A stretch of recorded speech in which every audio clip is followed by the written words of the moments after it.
Appreciate y'all being here. I know everybody is incredibly busy with everything that's going on. Just a few housekeeping items really quick before we get into this, and then we are, just because we are kind of a new group, going to go through introductions real quickly, and then we'll get into what we are here to do today. So a couple of things. This is a public meeting, so it is being recorded. It will be made available. And with that, we turn off the chat on these kinds of meetings just simply because we then have to put them on public record. And so it's just easier with that process to just not have a chat that is available. So please, if you have something to say, with this presentation will have limited view. So if I don't see your hand and you're sitting there, just please feel free to interrupt me. The point of today is to have a discussion. So unmute yourself and start talking. If you want to raise your hand, you can also do that. I will do my best to kind of keep an eye on that. So no chat. And then I'm actually going to stop sharing real fast so I can see you all. And we'll just go through introductions really quickly. I'll start and then I'll just go through the list and call on you all so we can get through it. Just tell us who you are and why you're here. I am Rachel MacArthur. I'm a policy analyst here at CJC, and I will be spearheading this meeting, this Rules Advisory Committee meeting, along with the next one that is scheduled as well. So, and then I'm going to ask Shelby to introduce herself. Good morning. My name is Shelby and I am the grant coordinator for this program. So I will be assisting you moving forward from this after Rachel hosts these two meetings. Yeah, so Shelby will be your point of contact for everything, any information that you need from this meeting going forward. Shelby's going to be the point of contact. So I know sometimes it's confusing when there's multiple staff members, but Shelby is the person to go to. So, okay, I'll just go down this list. Mike Zacher. Hi there, Detective Mike Zacher, Clackamas County Sheriff's Office. Amanda Dalton. I know Amanda is on the phone. Amanda kind of. Hi, Amanda Dalton, President of the Northwest Grocery Association. Thank you. Okay, thank you, Amanda. Aaron Knott. Aaron Knott, I'm the Policy Director for the Multnomah County District Attorney's Office. Thank you, Aaron. Jill McGinnis. Hi, Jill McGinnis, Safeway Albertsons. I do communications, public affairs, and government relations. Welcome, Jill. Thank you. Let's see. Jeremy Gerard. Did I say that last name correctly, Jeremy? You did. Okay. Hi, good morning. Jeremy Gerard. I am the retail president of the Organized Retail Crime Association of Oregon, and also an organized retail crime investigator for Target. Welcome, Jeremy. Patrick Van Orden. Hi there. Hi there. Patrick Van Orden. I'm a research associate at the Department of Public Safety Standards and Training. Welcome, Patrick. Michael Slauson. Hey, good morning. I'm Michael Slauson. I'm the Chief Counsel of the Criminal Justice Division at the Oregon Department of Justice. And then Grant Hartley. Morning, everyone. I'm Grant Hartley, the Multnomah County Director for Metropolitan Public Defenders. Perfect. Thank you, Grant. Okay. Did I miss anybody and that's on the Rules Advisory Committee that is here that I possibly missed? Okay. Let me get this back up then. Oops.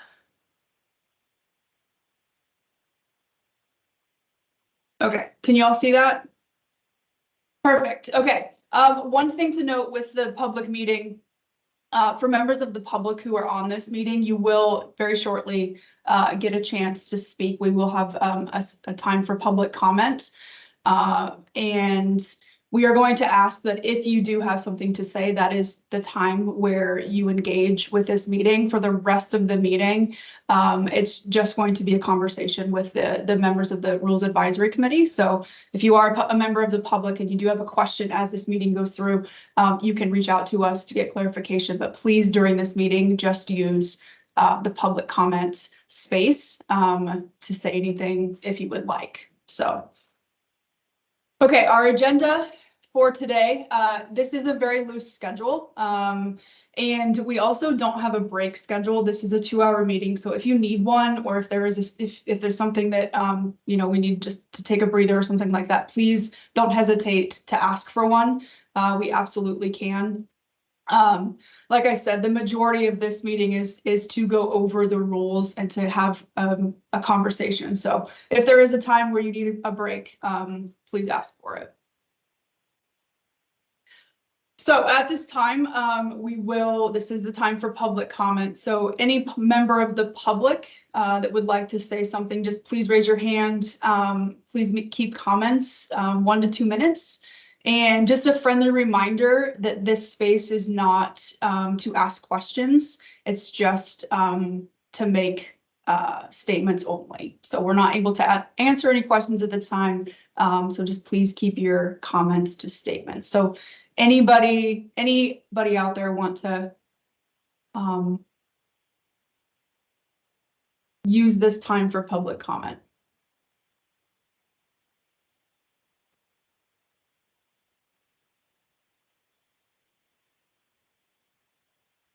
Okay, we will move on. Some of you may have seen this before in a previous presentation, but I did just want to touch base on, this is the estimated timeline for this grant. We are in February. We hope to move through this fairly quickly. There are some things, discussion points today that we can talk about that may or may not affect this. We will let you know kind of next steps as we go through this meeting and the meeting next week in terms of how long it's going to take for public notice through the grant period to getting money out. So this is estimated timeline. Does anybody have any questions on this timeline in particular?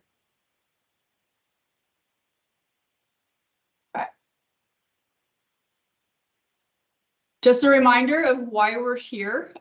This is the Organized Retail Theft Grant Program. I think some of the things that we're going to be discussing today are the eligible recipients. And so those in particular, those potential applicants, city and county-based law enforcement agencies, community-based organizations, and the Oregon State Police. We are going to talk specifically about the fact that the funds are competitive for local law enforcement and CBOs, and then funds are available to OSP. So we are going to have some discussion about what that means in terms of eligibility for applicants and what that review process looks like. And then just to kind of go over what, what can or cannot happen today in this discussion. We do have some proposed rules for you all. You should have gotten that in an attachment, I believe Monday. It is also, Shelby, correct me if I'm wrong, it is also on the invite. Is that correct? Where they can access the proposed rules. And so we are going to be talking about program criteria, funding priorities, things that need to be in the application, eligibility, those kinds of things. So really, what we need from you all today, I do have some slides that I tried to specifically call out in the email that you all received, is just feedback and discussion on what we have proposed for those specific areas in the rules. Obviously, we can talk about all of the rules that are proposed. Most of them are just very standard grant making CJC rules. And so we tried to just narrow this discussion in particular down to places where we need your feedback and we need your all's perspective and expertise. So happy to talk about anything in that document, but I'm going to focus today on some specific things that we need feedback on. Okay, Any questions so far? Everybody good? Ready to jump in? All right, so we're going to start off with definitions, okay? First one is the definition of community-based organization.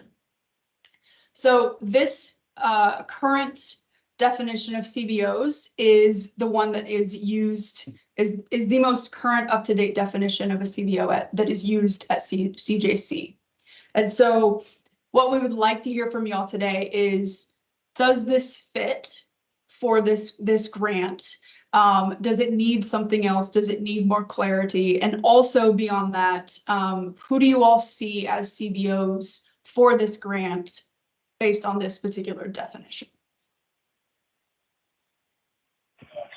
So this is Amanda. I have one comment on this, and I'm wondering if we could add a new C where it's clear that the CBOs are primarily focused on disrupting, deterring, or reducing organized retail crime efforts, so that it's just really clear that that's the aim of those nonprofit organizations. In crafting the legislation, that was always our intent, was there are organizations out there that represent like a coalition of law enforcement and retail partners. The idea being that they're currently doing data tracking or helping assist in the information sharing for some of these things. And so if they choose to, those would be the intended eligible parties. Okay. Amanda, can you repeat that just in the beginning? CBOs that are I got disrupting and I didn't get beyond that. Yeah, so it would be a new C whose primary focus is on, or maybe even focused on, disrupting, deterring, or reducing organized retail crime. Okay. Okay. Both Shelby and I are taking notes, and so we may ask at any point for clarification. We are obviously going to be able to listen to this, but we just want to make sure we're getting your words correctly. So just be patient with us as we take this stuff. So thank you, Amanda. Mike. Yeah, I was just going to add to that. I mean, the idea is if we have a definition for a community-based organization, it should naturally be something that is related to what the grant program is supposed to support. So, organizations that, with Jeremy being on here as well, that certainly the Organized Retail Crime Association or any other organizations that provide some sort of investigative support, analytical support, logistical support, those things towards combating retail crime should kind of fit the definition. We want to make sure that it's narrow, kind of in focus, that not every community-based organization can apply for grant funding that doesn't have some sort of specific mission to combat theft. Okay, Mike, are you referring, or do you want to add on to this, or do you want to take parts of this out and have it specific to that? Kind of like how Amanda said, just add a C with that those specific words. Yeah, I think that what Okay. Amanda said was good. Just making sure that it's covering, entities that provide some sort of support or some sort of investigative function or support for law enforcement to combat retail theft. Okay. Grant? Yes, thank you. Yeah, I mean, I have a little bit of concern about restricting it that much. Because I think that there is a lot of value in using CBOs as a mechanism in the, well, for instance, I think sub E of one of the grants or one of the rules talks about operations that will reduce a person's likelihood of committing organized retail theft that are not based within the jurisdiction of the criminal justice system. And so when I read that, I think about community-based organizations that are meant to serve as an alternative to the criminal legal system. And I think by restricting this language to those that disrupt and deter, we're going to be excluding those organizations that might serve as a referral point for alternatives to prosecutions for those who, are stopped on their early on in the retail theft process. And so I'm not sure that we necessarily want to restrict it. I think that we could include that language, but maybe add something about, additional organizations that seek to prevent organized retail theft through addressing the underlying issues that led individuals to commit that theft. I obviously haven't really thought out the language, but I'm happy to provide something. Thank you, Grant. Aaron?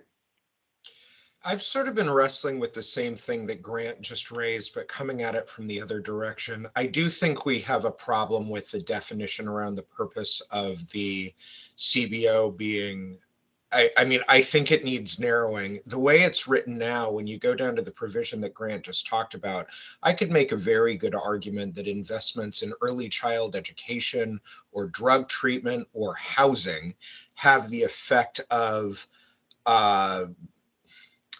reducing a person's likelihood of committing organized retail theft. And I mean, that is so vague that it basically, it could be anything that is upstream of the criminal legal system. And I think what Grant's talking about is sort of deflection, diversion, you know, something that creates an alternative to the criminal justice system that runs through CBO.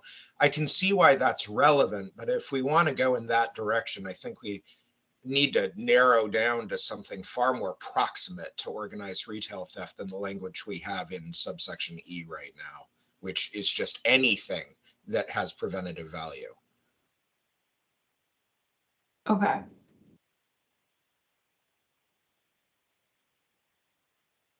And we are going to get to that section, y'all, so we can kind of circle back to that, what it means, and make that connection when we do get to that. So any other comments on community-based organization? So I'm hearing a couple of things: be more specific, don't make it too narrow it to where it reflects this grant, but also leaves room for diversion, deflection, those kinds of things. Also, the definition in the other section is way too vague. Is that?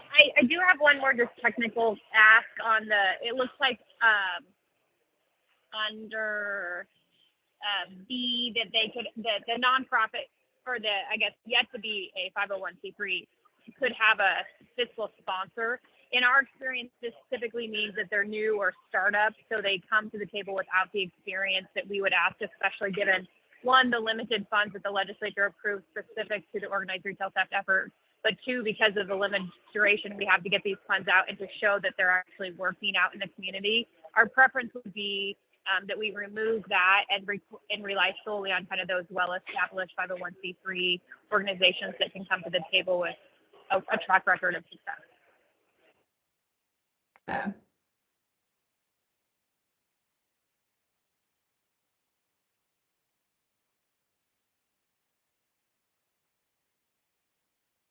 Any other comments, questions, feedback on this definition?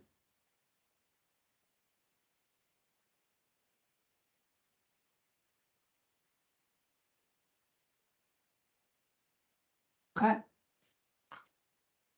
Shelby, did you get all of that? Okay. All right, next definition.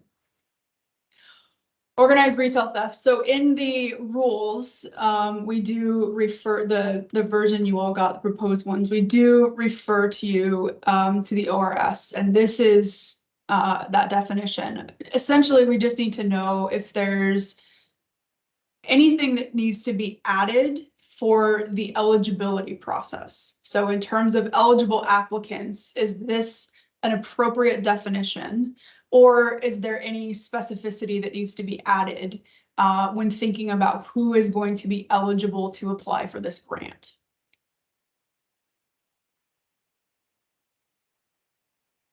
Specifically, and I know it doesn't quite address it in here, but the organized part, kind of that, what that means as well. What does organized mean as it refers to retail theft? And so kind of adding potentially, is there a need for specificity with that?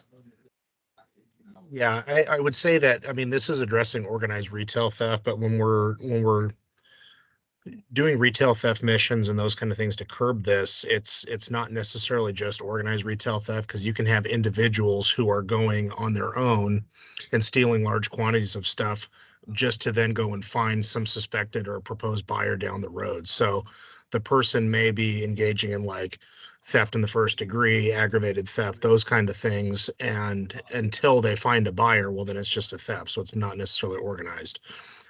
So I think that there are people who are going and stealing with others and engaging this large scale organized theft, but you don't want to necessarily say, hey, unless you're targeting organized retail theft and you can identify people who are acting with others, this is what the money's supposed to go and support. Well, then you're potentially missing out on those who are just individuals who are stealing a lot too, right? So these monies or the application processes, we certainly want to curb organized retail theft, but we also want to use grant funding to cut down or curb substantial retail theft, which is maybe not necessarily organized. Is that making sense? It does. So does that mean that the organized, I guess then let me just throw it back to you. So what does that mean in terms of the definition of organized? Like how, like, well, I mean, certainly it's like the definition here of organized retail theft, if we're taking it according to statute, well, then that's what it says. But the purpose of the grant funding, I don't think should just necessarily go to target those who are engaged in this. I think grant funding for different agencies, if they're trying to curb their just regular theft in addition to the organized retail theft, it should also be addressing theft in the first degree or just substantial theft, right? Theft 1, aggravated theft in the first degree. okay. Aaron, I hate to be the niggling former Department of Justice employee, but the plain language says organized retail theft. I worry if we go too far outside of that it's not the directive the legislature gave us. I don't disagree with what Zach just said about this stuff is all interlocking, but as a matter of statutory principle, organized retail theft is different than routine theft. It's a coordinated resale driven activity as opposed to just a high volume theft. I don't think Zach's wrong as a matter of practicality, but I worry about the plain text of what the legislature told us to do. thank you, Aaron. Jeremy? I was just going to jump in. I mean, I agree with both statements there. Obviously, the language is pretty clear. I think that at some point the language probably should be changed to a sole person. I'd say most of our problem children when it comes to retail theft are working by themselves. They will cause hundreds of thousands of dollars of damage. We may not be able to prove the organized piece because they're working by themselves, but we know they're fencing somewhere. So I don't know what type of language we could put in there, but I do agree with Zachary that, we need to go after, not just the people that are clearly doing organized retail crime, but people that are probably doing organized retail crime. You just can't necessarily prove it during that, theft. Okay. Grant. Yeah, I'm concerned that, for one, there's a limited pot of money for this grant, and the purpose of it, I mean, it was attached to the statute prohibiting organized retail theft. And if it's applied to just normal theft interdiction, I don't think it's staying true to the legislative purpose. This was an enhanced charge, an enhanced penalty, and both the data collection and any grant programs should be focused on that specific crime, not on ones that fall below it, whether it's for lack of organization or lack of buyer, or frankly even lack of proof. Thank you, Grant. This is Amanda Dalton on behalf of the grocers. So the only piece I would disagree with Grant on that is the statute, the package also allowed prosecutors to accumulate low-level theft to show an organized effort. So it wasn't just about the enhancement; it also captured all lower-level theft as well. So I don't think that's entirely accurate in terms of the legislative. Thank you, Amanda. Mike. Yeah, and just to add on that, when we're doing these missions, or we're doing these investigations, a lot of what we find out to be organized starts off with something smaller that through additional investigation turns into developing something larger. So, I mean, I guess maybe it's splitting hairs. I don't necessarily think that we need to add language in there for theft in the second degree or theft of the third degree, because ultimately when we're using these funds to conduct these investigations, they got to start somewhere. So it could start with something smaller, which through that additional investigation, obviously turns into something that meets organized retail theft, or it doesn't. So I think I see what you're saying. I think the spirit is, yeah, it has to start somewhere. Overall, that's what we're going to be investigating or using these funds to curb. I think the funds need to be used for doing these missions to detect the organized retail theft, and then use those additional funds to for additional investigation. So with that, Mike, there's obviously, I think there's kind of two sides, right? There's the need to keep organized in there, right? And stay true to the grant program, but also it sounds like there's also this kind of this other piece to it that lays a little bit outside of this definition. With that, is there any language or is there any language? Is there any recommended specificity? Like, do we need to add something to kind of capture all of the eligible applicants, right? And so this language, I think everybody, Mike, and I don't want to speak for you, but I think you're okay with this in terms of like this definition. However, there seems to be kind of this feeling that there is a little bit more to it. So is there a need to add anything for the eligibility process as it relates to the organized piece of this? I think I'll defer to what's been said. I think ultimately, yes, this is what the grant is supposed to, the funds are supposed to be addressing. I just, through investigating these, and obviously the prosecutors and defense attorneys here know that in order to get there, likely this is happening because smaller scale thefts. And I know that from investigating these, I know that there are a lot of people that'll engage in, smaller scale thefts, 200, 300, et cetera, but they do those daily. So eventually we do get up to organized retail theft where there's, on its face, these appear to be very small thefts. So it's the difference of how many theft twos does it take to get to organized retail theft. I just want to make sure that for the people who are applying for this, that they're looking for the smaller stuff to add up to get to this, because that's what we're seeing a lot of. Okay. And Mike, when you talk about the theft missions, would that just be something that when the people apply, they just need to put the language in? Theft mission focused on organized retail crime. Yeah, because certainly that's what, when we do these theft interdiction missions, the purpose of doing so is obviously, yes, to combat theft, but for the purpose of identifying who the boosters are that are engaging in organized retail theft, who are then turning and selling the stolen goods to a property fence. We're trying to discover where the stolen merchandise is going from that point, so we can try to charge this. So it's just making sure that the applicants understand the bigger picture of why they're applying for these funds and what the investigation should lead to. And from the grant making perspective, this is the threshold, the eligibility threshold for applicants, is that they meet this definition. So I just want to make sure that there isn't a need for any other language, any specificity. This is something that y'all think is a sufficient definition for the meeting the threshold of eligibility for applicants as it pertains to organized retail theft. That's kind of where we're at. So that's kind of the flip side of your question. Well, then I make would sure push that's this clear. I would push this back maybe on Aaron than in Grant. And so if, for the purpose of this, making sure that this falls within what the language is or why we're applying for this, do you think there should be some sort of lower threshold, not typically or technically a lower threshold, but the investigation or identification of lower level thefts that through additional investigation meet a threshold for organized retail theft?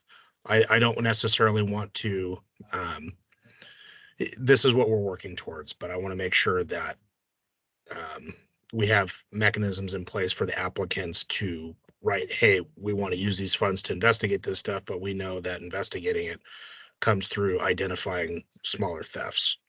Is that making sense? Yeah, I get where you're going. I think for the definition of organized retail theft that is here, you know, it's a statutory definition. I'm inclined to leave it alone. But I think when we get down to the competitive grant application requirements, there might be an opportunity to fold in some of what you're saying here. As a matter of legal interpretation, I don't find it offensive. The idea that, you know, if you're establishing a case where one of the elements is the aggregate value of the merchandise taken within any 180-day period exceeds 5,000, that by statute means you can aggregate smaller incidents. And, you know, I know as a matter of practice, as a prosecutor, when you go out on missions and you're like, this is a high theft corridor where we've seen organized retail theft activity, we're going to stage up here. And we might even have some high volume system users that we believe are in this area and are operating out of this location. You know, we've had complaints about particular people before that we think are involved in ORT. You're doing door checks, you're working with LPOs, you're going to catch theft activity that goes beyond just ORT. You know, that's the nature of how these missions work. I think as long as your purpose was ORT, as opposed to just we're doing, you know, door checks, letting LPOs at Safeway know that we're on standby and we're just dragnetting whoever we get. I think if, as long as your purpose is aimed and you can articulate, we're trying to get to what the statute wants in your application, it doesn't matter if you're aggregating smaller incidents to get there. But again, to go back to where I started, I think we probably want to plug that in the competitive grant application requirements rather than modifying the statutory definition of ORT. That's just my lawyer hit. No, I agree with that. Grant, did you have something, or you're good? Okay. Okay, any other comments, questions, feedback on this definition? Shelby, do you need any clarification on anything? Are you good? I'm okay. Thank you for making sure Okay. though. All right, let's move on then. Okay, before we get into this section in terms of the words, I do just want to get some clarity on one very specific part of the bill and how it relates to this section. So in the bill, it does say the commission shall establish 3 categories of grants under this section as follows. So grants awarded on a competitive basis to cities and counties, grants awarded on a competitive basis to community-based organizations, and grants awarded to the department, OSP. Okay. And so what we need to know is this is the competitive grant requirements of applicants must. And so we would like a little bit of clarity on whether or not you all feel like there should be 3 tracks, meaning OSP, community-based organizations, competitive with community-based organizations, and then cities and counties are competitive as applicants, or there's 2 tracks where we combine the cities and counties and the CBOs. So this is Amanda with the grocers. My preference is we combine everybody and we have everyone reviewed under the same criteria, just because the legislative allocation didn't allocate certain percentage of funds one way or the other. I want the grants reviewed for their impact and effectiveness regardless of who the bidder is.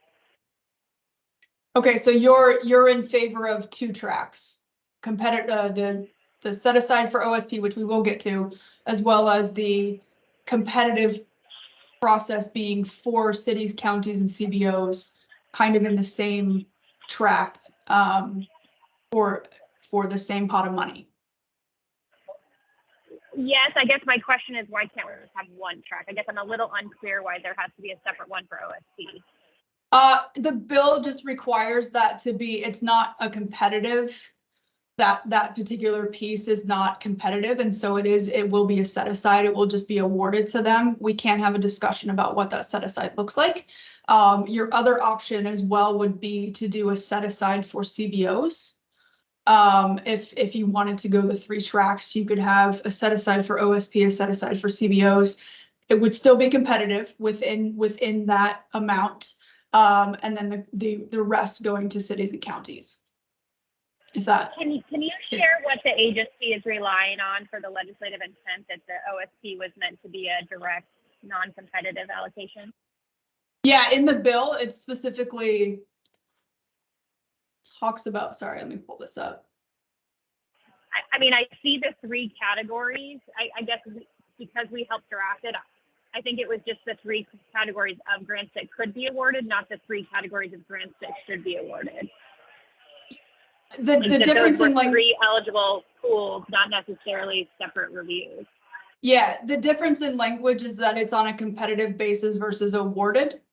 When it's awarded, there is no, they still have to meet the threshold of being an applicant. They still have to go through the process. It's just not a competitive grant program for that particular organization. It is awarded to them. So that's the difference in language. With CBOs and cities and counties, the language is not competitive, which means, again, they still have to meet the threshold, still have to go through the application process, still have to be eligible applicants, all of that, but it is competitive. So you all do have some options here, and what that means is those different, if you all decide on 3 different tracks, we've got to make sure that these competitive grant application requirements are sufficient for all 3, or if there needs to be differences between them, if there's 2 tracks, same thing. And so that's kind of where I'm trying to get at. I just want some feedback on how you all think that this should go. Michael, you've had your hand up for a bit. Yeah, that's actually a little confusing in terms of thinking about what is required to award the department if it's non-competitive. If that's a separate category, and so there's either 3 tracks or 2 tracks, I definitely agree with Amanda that it should be 2 tracks in the sense that we want to get the best bang for our buck wherever that lies. And so I wouldn't want to find ourselves in a situation in which we had really strong applicants from the cities and counties and not so strong from community-based organizations, but we've sort of tied ourselves to giving money to community-based organizations, even if, or vice versa. I'd want to be flexible in that regard to give it to the entity that's going to do the best work from the commission's perspective. Okay. But if I'm understanding right, like, so we could go through that process and say, for the sake of argument, I'm not suggesting this would be a good idea, but the department gets at least like $1. Is that how the commission would normally handle something like this? Like, is that? The commission is the one that will ultimately decide, but we can get your all's feedback on No, but my question from the sorry. commission's perspective, does in sort of reviewing the bill, does it mean that, you know, there will be a grant to the department and there's some sort of minimum amount kind of ideas, like at least $1, or, I mean. I don't know if there is a minimum amount. I think it's just, I actually don't know that. I can get back to you on that maybe next week if that doesn't hinder this discussion. I don't think that there is a minimum amount or threshold. I think it's really just that the bill requires a set aside. The amount, I think, again, we can get feedback on what you all think that amount could be or should be. Ultimately, the commission decides, but it does have to be something just because the bill says that we'd have to do it that way.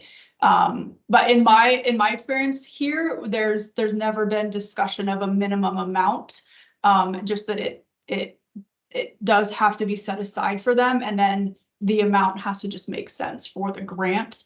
Also, ultimately, it's also what OSP can spend, right? It's up to that, what they need, what their infrastructure is. So that's also a discussion to have as well. So I don't think there's a minimum, but we would like your all's feedback in terms of what that process actually looks like.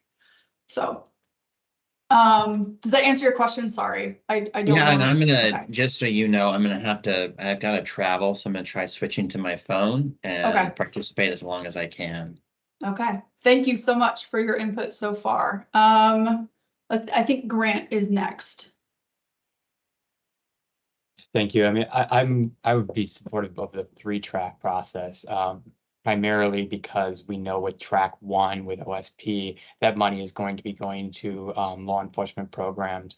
And I think we can anticipate that most of the states and counties will also be soliciting for law enforcement. And so CBO is going to be the only non-law enforcement approach to addressing organized retail theft.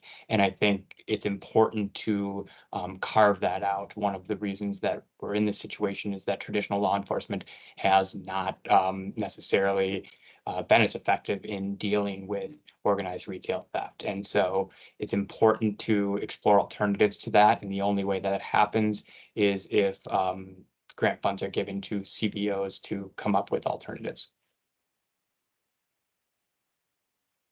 Okay, thank you, Grant. Any other, oh, go ahead. I was just going to make a quick comment. I think if we go the 3-track, we risk money being left on the table, though, because what if there's not enough applicants on the nonprofit side? That money is just sitting there and it's not spent. I will say, just in response to that, there is a section, we're not necessarily going to discuss it today, but there is a section in the rules that will address unallocated funds, where there is opportunity throughout the grant program to have a possible supplemental round where those funds will be made available. So just, I don't know if that addresses your kind of your caution with the 3 tracks, but that is a response to unallocated funds that just grant making in general that we have. So That's good to know. Aaron. This may actually be something of a question for Grant. So I've been trying to get my brain around the CBO provision. The last time I did an administrative rulemaking with the CJC was House Bill 2204, which was the restorative justice grants. And those contemplated sort of a joint application between the CBOs and law enforcement to some degree, right? So there was some coordination. That's not required here, which I assume is deliberate, but it's sort of left me with the question of, if just hypothetically, if a CBO is applying in isolation from the criminal legal system, there's no coordination with police, there's no coordination with prosecutors, it's not a diversion, it's not a deflection. What do we sort of have in mind here as what a prospective applicant might look like? Because I'm having a hard time figuring out the 3-track versus 2-track, because I guess I haven't really been able to work through what kind of CBO is coming forward and what kind of proposal they're offering with no connection to law enforcement or the legal system at all. Yeah, And I mean, Aaron, oh, go ahead, Grant. Go ahead, Amanda, that's fine.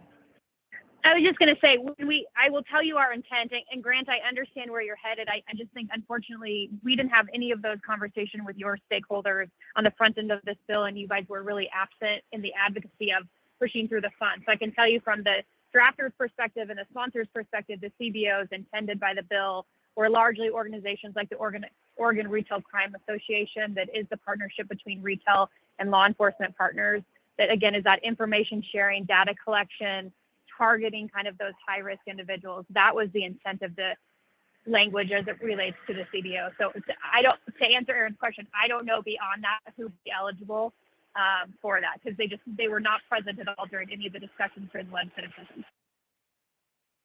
Yeah, and so I mean, I think that, 2204 is a good example. I mean, I think that you can have CBOs that, I don't think that there's a prohibition of collaboration with law enforcement. In fact, I think that collaboration with law enforcement is something that should be encouraged. But I think that this would create a separate track for applicants who are seeking the funds for the CBO. Law enforcement is already funded to prosecute thefts and to investigate thefts. And so, I think reserving some additional funds for when that prosecution and enforcement of ORT happens, that there are alternatives to the traditional criminal legal system, and CBOs are really the only option for that. And so the CBOs, I mean, the track is not to say that, there's no law enforcement involved. I agree. I don't see how that happens. But what I'm saying is that the 3rd track should be for funds for CBOs that are working with law enforcement to try to prevent future organized retail thefts and potentially try to deter organized retail thefts as well. So I'll just, since Grant and I are sort of going back and forth. I mean, Grant, what you just said at the end there actually makes sense to me too. You know, we have several criterion that seem to suggest, or at least go in the direction of collaboration is good, regional impact is good. So, you know, I guess if we're gonna go the 3-track route, and I'm not saying that we should, but no matter what with CBOs, I'd like to see a preference factor that considers collaboration with law enforcement. You know, coming in partnership in an organized way, even whether or not we have 2 or 3 tracks. I just, you know, Grant and I are sort of, I think, both getting at the same thing. The CBOs need to be having some partnership, I think, with the system actors to be effective given the limited pot of money. Aaron, that's a great point. On our next slide, we're actually going to talk about prioritization and like what that looks like. And so we'll make sure that I think that's where you're talking about within the review criteria, that we prioritize those. And so we'll make note of that in that section just to make sure it actually fits with what you're saying. Mike. Yeah, this is for Grant and Aaron. So as an investigator who does this, and the CBO that I typically am involved with is ORCA, right? So I guess the question that I would have for you guys is that if law enforcement were to collaborate with somebody outside of ORCA in these programs that you're kind of talking about, Catch 'em Young, right? What would those organizations be, so we have some sort of insight as to who we should potentially be reaching out to or to collaborate with? Right. So if you have something in mind where you're looking for that potential collaboration with law enforcement in the track when we're going to be applying for these funds, it'd be nice to kind of know up front what those are outside of ORCA, because if those are things that we don't typically know or we don't typically work with, then how are we going to know to include them or reach out to them to try to have them involved in the application process? And oh, go ahead, Grant. I'm sorry. Yeah, so I mean, I think that there are a lot of organizations that seek to provide alternatives to the criminal legal system and operate through referrals from law enforcement. I think the restorative justice program that Aaron mentioned is an excellent example. And I think that there are organizations that are well situated to have those programs. Those programs don't exist right now, which is the whole reason why I'm advocating for this 3rd track, is because traditional law enforcement has not been as effective in this area, which is why this is even a discussion. And so allocating some funds to those alternatives while also allocating funds to law enforcement and traditional enforcement seems like a prudent thing to do, to seek out alternatives that may be more valuable, more effective than traditional law enforcement. So with this discussion in terms of, CBOs and who they are and who would apply and who would be eligible, I just want to kind of direct to this language on the slide, 2 tracks or 3 tracks. This is a great discussion in terms of what direction it should go.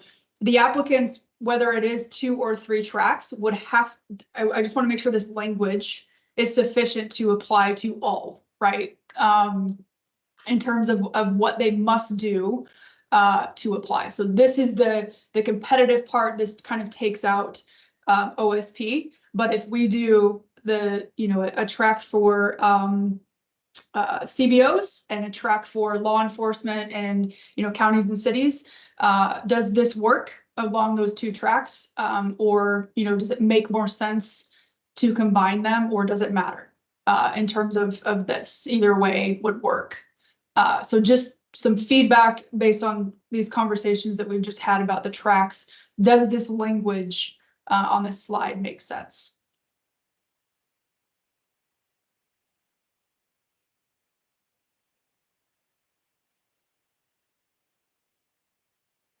And also, just keep in mind as well that if we do go 3 tracks, there will have to be a discussion about a set aside for the CBO. So what does that look like, right? So again, an amount specific to OSP will be set aside. If there is a 3 track, then we will have to talk about a set aside for CBOs as well. And within that track, it will be competitive for CBOs. So just kind of keep that in mind as well, just in terms of process. And just to really clarify, so, you know, if no CBOs did apply, then that, I think you mentioned this, but the unallocated funds would go back to the general pool. Okay. Correct. Yes. Yeah. We would be able to have a resolution of those unallocated funds, no matter where they are. So. And you mentioned before the amount that's going to be set aside potentially for OSP. That's not to be discussed at this point. I mean, if you all have feedback, if you have feedback or recommendations or anything like that, we can obviously discuss that today, as well as a set aside potentially for a CBO. Ultimately, the commission makes that decision, and so we can't make it today, but absolutely we'll take discussion. I guess my only question to the funds awarded to OSP for combating ORT, which it's something that OSP traditionally has not really been involved in. So I was just curious as to if there was a set aside or if there was an idea of how much they were going to be getting or applying for, what that is when it's, again, something that they don't and have not traditionally been involved in. Okay, that is something that we could potentially get for next week. If you'd like more information on that, and specifically, we can reach out and say what they say, how they respond. If that's okay, Mike, does that work? Oh yeah, no, that's okay. fine. Okay, does that lack of a number make a difference in terms of this discussion? I guess in general, just want to make sure this language fits for what you all think or should be a requirement for an applicant, regardless of who they are and regardless of what track they're on.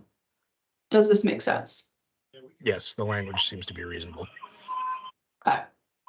And this is Amanda. I mean, you've heard all of the arguments for it. I just genuinely don't believe the legislature intended for there to be 3 dedicated set-aside buckets. And given the time urgency that we have to get these funds out and actually show results to the 25 legislature, I just think that setting aside money and then having to wait until it's depleted or not pursued, and then backtracking to go back to those individuals that are ready, able, and willing today that have been involved in this conversation since the beginning, goes counter to what the legislature intended when they crafted the criteria. So I continue to think the less buckets, the better, the less specific set-asides, the better, that the intent was the highest result for the greatest return, regardless of who the provider is, and that everyone should compete at the same time for those funds. Just to clarify as well, the set-asides, the timeline will be the same. Right, and so the CBO competitive grant, if there's a track with that, the competitive grant with cities and counties will all go out at the same time. It really is just who's applying. We will track that. Like CJC staff will track applicants coming in. So it will go out at the same time. The solicitation will be for both groups. If there are 3 tracks, the solicitation will go to OSP in the same way. OSP also has to meet eligibility requirements. And so the timeline in terms of solicitation, application, review, commission meeting, and then getting the money out is the same, regardless of if there's 2 tracks or 3. It will be the exact same process for all applicants. I don't know if that's helpful, but that there is no start and stop that's different. Helpful. Yeah, that's helpful. Yeah. Okay, any other, so far the only thing really in terms of information that clarity that you all would like us to provide is the interest, or kind of maybe if we can get a number from OSP in terms of what they're thinking about or what they could use from this set aside. I guess the only other kind of clarification, and this may be contingent upon that number, is conversation about a specific set aside for CBOs if there is a 3rd track. Any thoughts on a specific number? Any thoughts on what that amount should be, or do you all want to wait until we get clarification on OSP? Is that a conversation for next week? I believe so. Okay, all right. So we will try to get more information. It sounds right now there's kind of a split between 2 or 3 tracks. Language is okay though in terms of eligible applicants. So we'll go from there and try to get you all a little bit more clarity on what that looks like. Okay.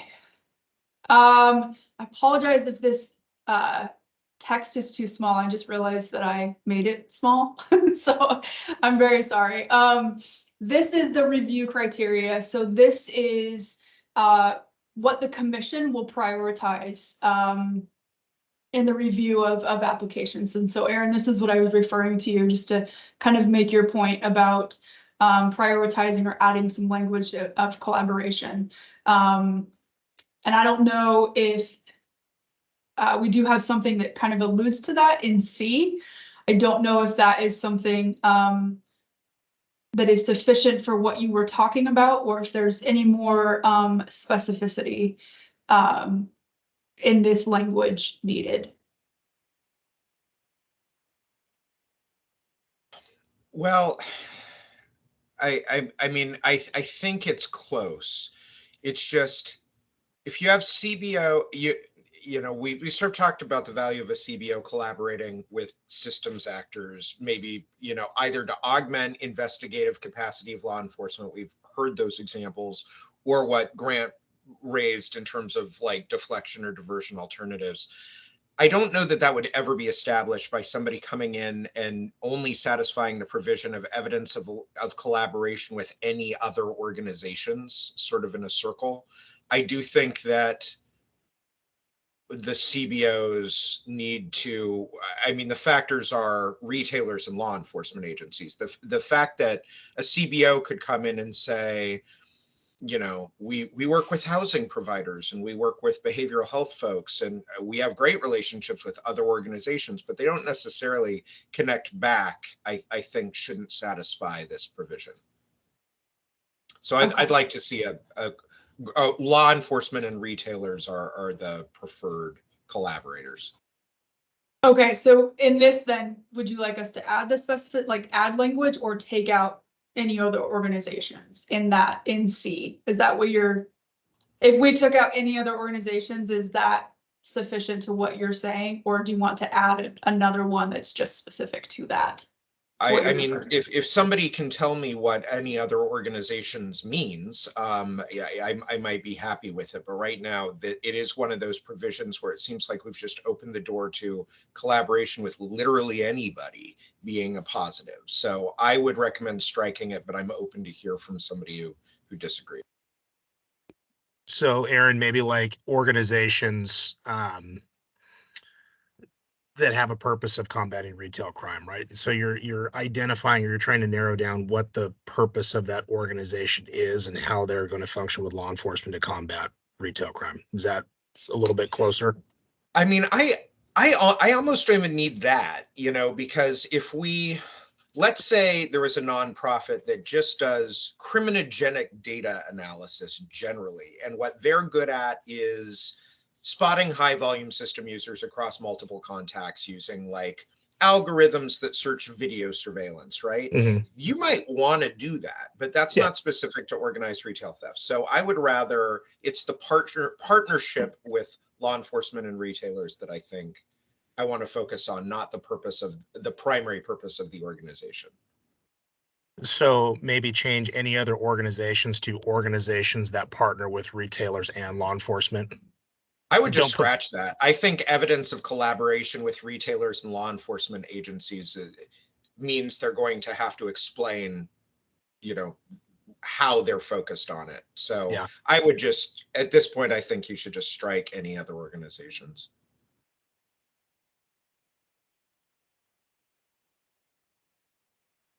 And I also think it might make sense if we're doing that to make that an and or. Okay.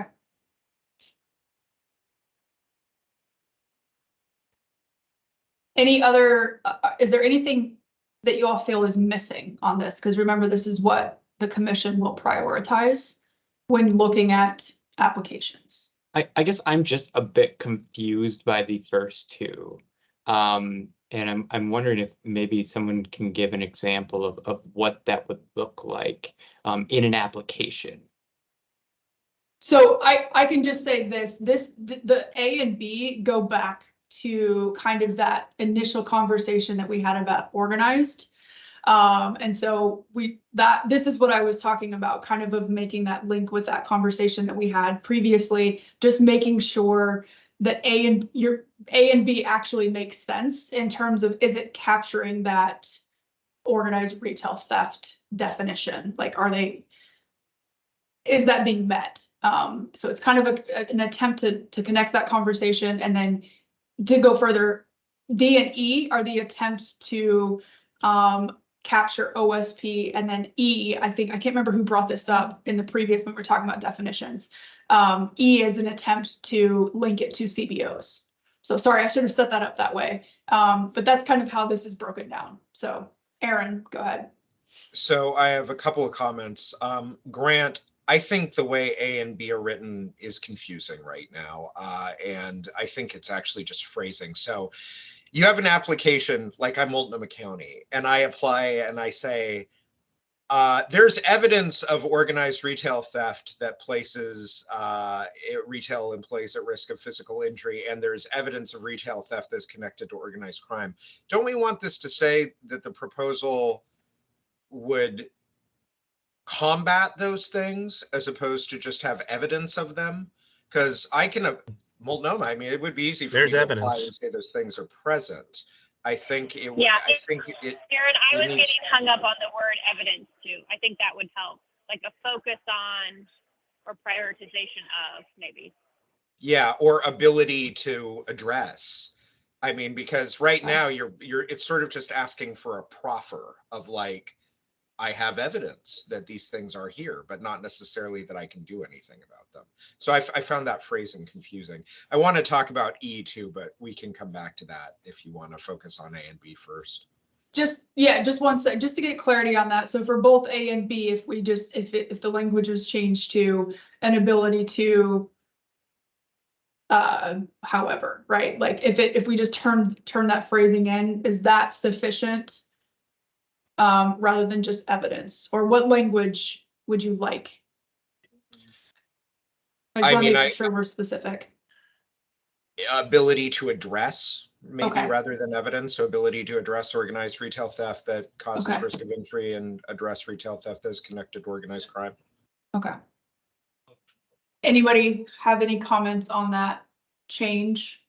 I'm just curious where A comes from, because when you look at the definition of organized retail theft, it doesn't really involve anything about injury. And so, Aaron's got his hand I up. got you on that one, Grant. So the bill contained another change, which was a new, so the same bill had a new provision for theft in the first degree, if I remember correctly, and Amanda, you can correct me, that Theft in the happens. second. What's that? Theft in the second. Yeah, theft in the second degree gets elevated if it involves conduct that places somebody at reckless risk of physical injury, right? This was specifically to address smash and grabs, where people go in, they, smash secured displays, and then they grab everything. So it was within the same bill, and I think was part of the legislative history for this project. Okay, I didn't see that your smash and grab. I don't see the risk of physical injury there, but statutory. Well, it's a reckless standard. You smash a display case, glass goes flying everywhere. That is what poses the risk of physical injury. It was in the bill. It is a new theory of theft in the first degree, I think. They typically. And I will say, Grant, this was a priority for UFCW and the labor partners on this whole, and they testified as to what they believe that means. Yeah, and then just to touch on that too, they typically have a hammer or what would be considered a weapon in their hand, so no one's going to approach them if they do that type of theft.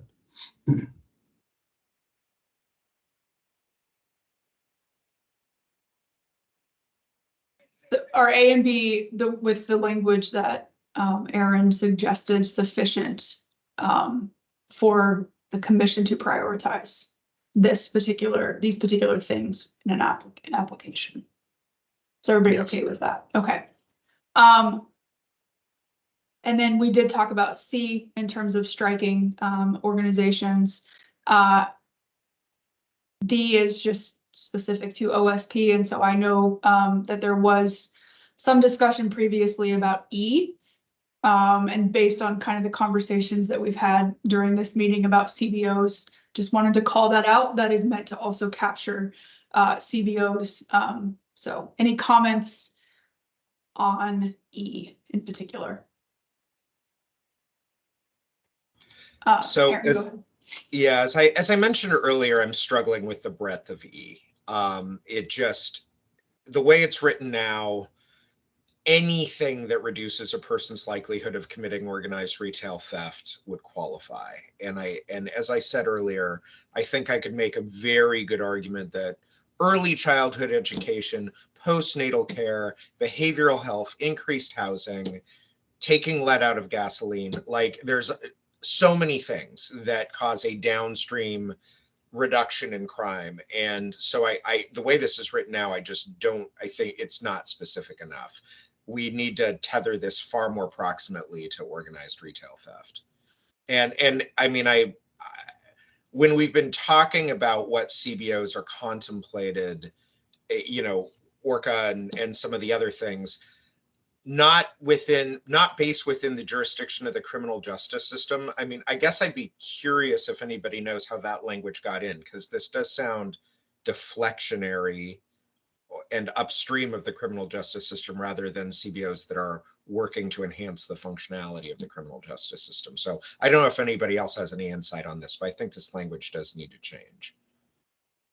So, I mean, I think that is an interesting reading of this, Aaron. I don't think that the person's likelihood of committing organized retail theft, not committing any crime down the road, not any criminal offense, not being involved in criminal conduct. It's very specific to the likelihood of committing organized retail theft.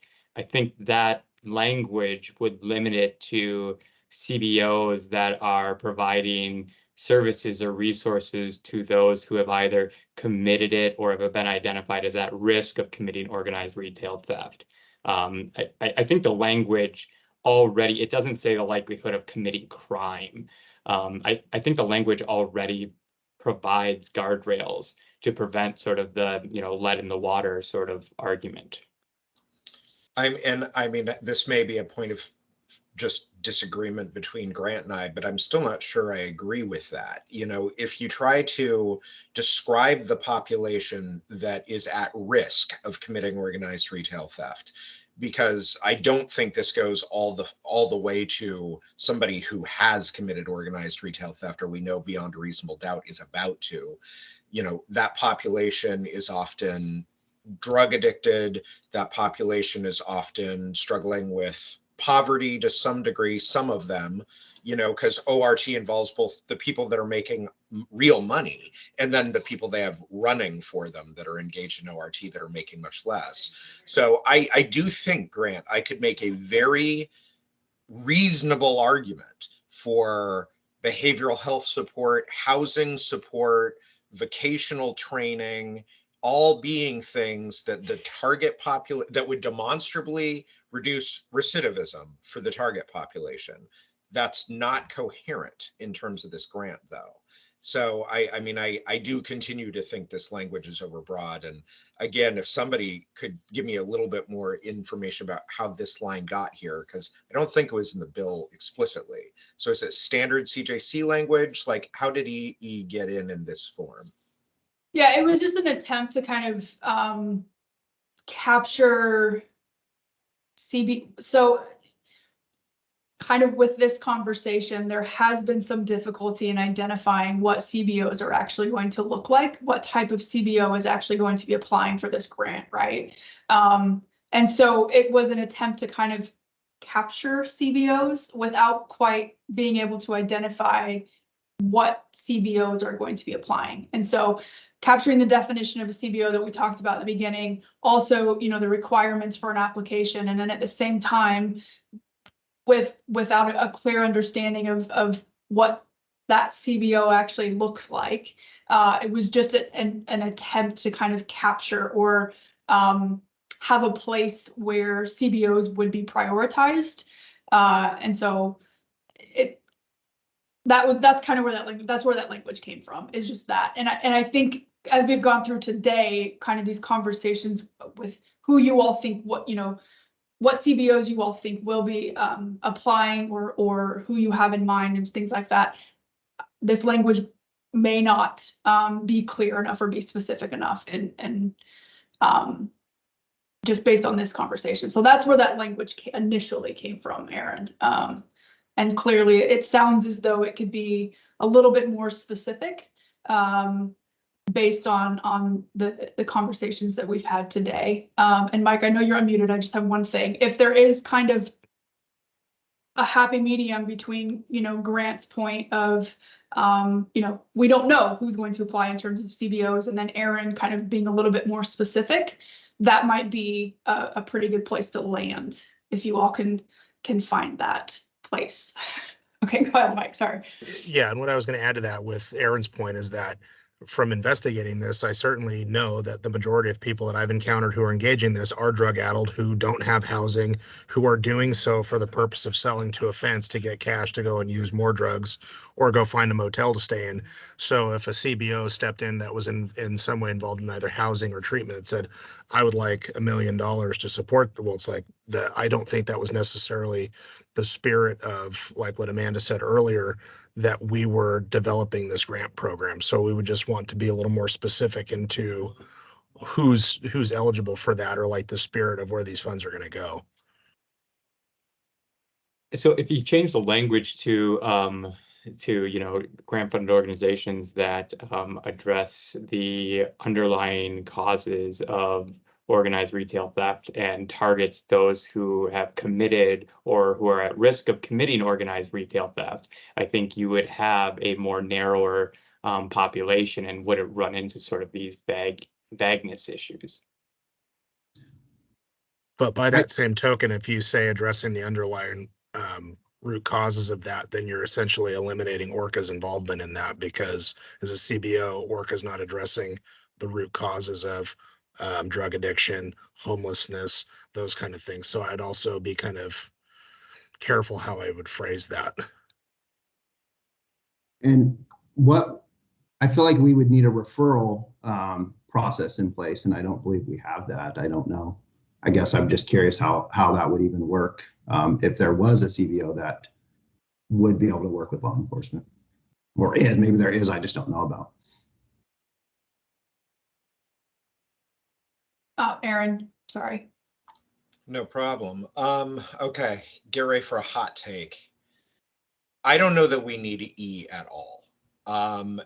Again, these are directives of prioritization. So if something is present that satisfies these criterion, we're directing the grant committee to put it above other applications. So E is not just saying that you're eligible if you target underlying causes of organized retail theft. It's saying you're preferred. So it moves above other applications that lack that in prioritization. I think CBOs are covered adequately in the way we've described them, by C, which is that they come in and they say, look, I'm working with law enforcement agencies and retailers to reduce organized retail theft in the following ways. The way E is written now, I am concerned that it's actually not only going to permit, but is going to prefer CBOs that come in and say, I'm addressing upstream non-criminal justice causes of organized retail theft. And I want to be very, very clear. We need to do that. Like that needs to be addressed. I think we're all in agreement. Housing support, job support, and all those other things really do make a difference. But I agree with others that that's not what this grant is about. The legislative history doesn't support that. I think we could just consider deleting E and saying that CBOs will be prioritized when they come in with a clear plan for how they coordinate with retailers and law enforcement, which is already expressed as a preference in C. So that's hot take, is maybe we just get rid of it. So this is Amanda with the grocers. I support that recommendation, and the only CBO that testified before the legislature was ORCA, which has already been discussed about the partnership. So I think that that's far more in line with what the legislature intended. Well, just purpose of the record, I'm just gonna reiterate that, you know, as we're looking for creative solutions to address organized retail theft, which has not been addressed thus far by traditional law enforcement, CBOs and these alternatives are the way that we find other solutions. And if you take out E, you are essentially largely taking out those CBOs. And so, you know, I would oppose taking E out. But Grant, you would not be opposed to making it more specific, the language more specific. No, I Is would that, not be. opposed. okay. Any other comments, feedback, anything else to add to this section? Okay, I did want to note, I didn't put this on a slide, but if you do look at the document with the proposed rules on it, there is a section that calls out specific, that grants to the Oregon State Police. It is specific to OSP. Were you all to decide, or if there were going to be 3 tracks, there would be a similar section for CBOs as a set aside. So I just kind of wanted to turn your all attention to that particular part of the proposed rules for OSP. As the bill is written, that is in there. It is a set aside. If there were 3 tracks, there would be something very similar to CBOs as well. Okay, and I know we're going to have that discussion next week, but I just wanted to acknowledge that section because it is currently not on a slide. So Mike, yes. Yeah, and maybe just one more thing to ask for Oregon State Police is kind of the spirit behind that is OSP is going to be assisting smaller agencies throughout the far reaches of the state. So based upon the fact that they are going to be covering them with resources, logistics, was the idea behind that. That's why they would just be awarded. Because if so, that kind of gives me a little bit more understanding as to what they would obtain more so than what they've been doing in the metro area. Perfect. Okay. Okay. Any questions about that? I just wanted to point that out before we have one more section that I just want to touch base with y'all. So again, I mentioned unallocated funds. It's also not on the slide. It's very standard grant making. We did talk about potentially a supplemental if there is unallocated funds. We do have a process to deal with that, but I did want to just touch base on the last section, evaluating efficacy. This is the language that is proposed. So CJC staff, we do intend to require grantees to provide information, you know, such things as the scope of the problems, outcomes, things like that. This language, couple of things. Does it capture that? Is there a need for specificity? I also just want to note that these are going to be new grantees. And so the language as it is will then give us the ability to ask for more data in the future as these grant programs get stood up. And so that's kind of the purpose behind this specific kind of language. We can obviously add more specificity if you all think that is something that needs to be done, or take something out, but this is the proposed language for outcomes, evaluating outcomes. Are there any actually listed metrics of what, like, not only what will be evaluated, but sort of what is the goal?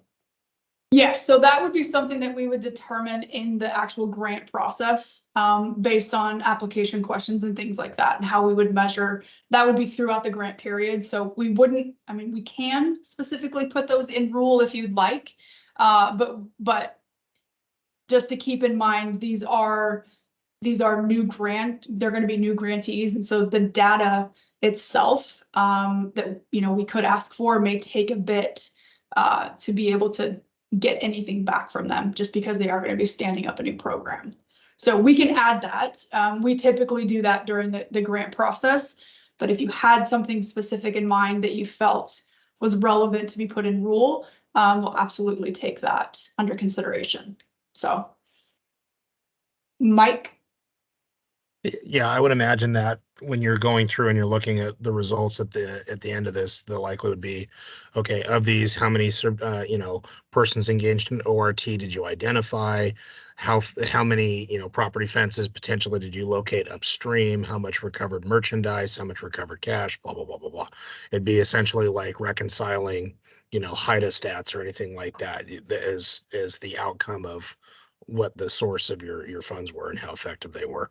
And then downstream is like, okay, well, successful prosecutions, people that were able to obtain or get into some sort of, drug court here in Clackamas County or wherever, like those would be the things that we would likely be throwing down as what the results were and what the positives were. Grant? Yeah, so I'm a little confused by how this is done. You said it's kind of through the grant period, but if the programs don't know what they're sort of being evaluated on, how are they knowing what data to collect? And so if we're going to be missing out on that first year of data because they're standing their programs up, I guess I'm just confused on that.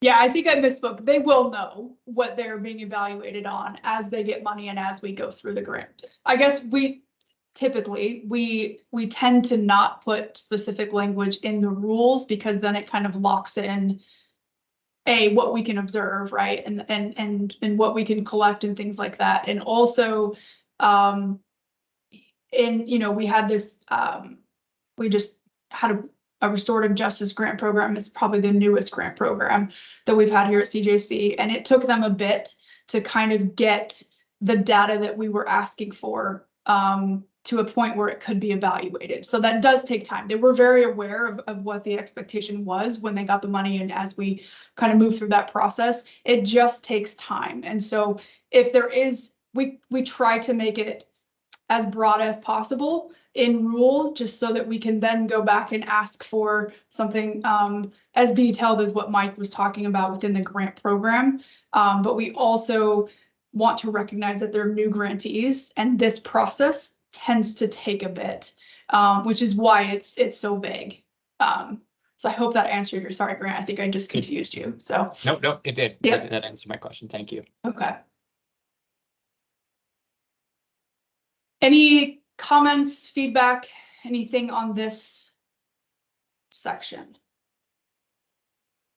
The only thing I would add is just that, as the commission is evaluating the progress and efficacy, I think that it's important to remember that the purpose is to reduce organized retail theft. And so I think that, some of those downstream things that Zach mentioned, or excuse me, that Mike mentioned, are crucial to looking at whether there was actually a reduction, regardless of, enforcement or prosecution. Okay, we will make note of that. Okay, last slide. Any overall feedback, any questions from y'all?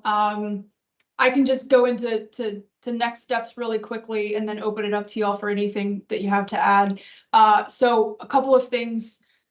We are gonna, for us, we will get more detail on OSP and what they think they can do, try to get a little bit of an idea of what that number would be for the set aside so that we can have that further discussion for CBOs and the tracks that we were talking about for applicants, possibly a set aside for CBO as well. So we will have that information for you all for next Friday.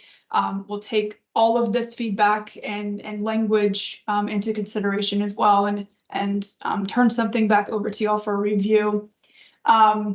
And then after that, the next step after that meeting is we would go before the commission for approval and then file, and then kind of move on with the grant cycle. So any questions, comments, anything else to add? Did I miss anything in terms, very specifically, in terms of clarity of what you all need beyond the OSP CBO discussion? Anything else you need from us for next week?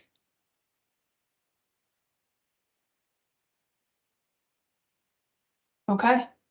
All right. This was incredibly helpful. Thank you so much for your time today. And we will see you next Friday.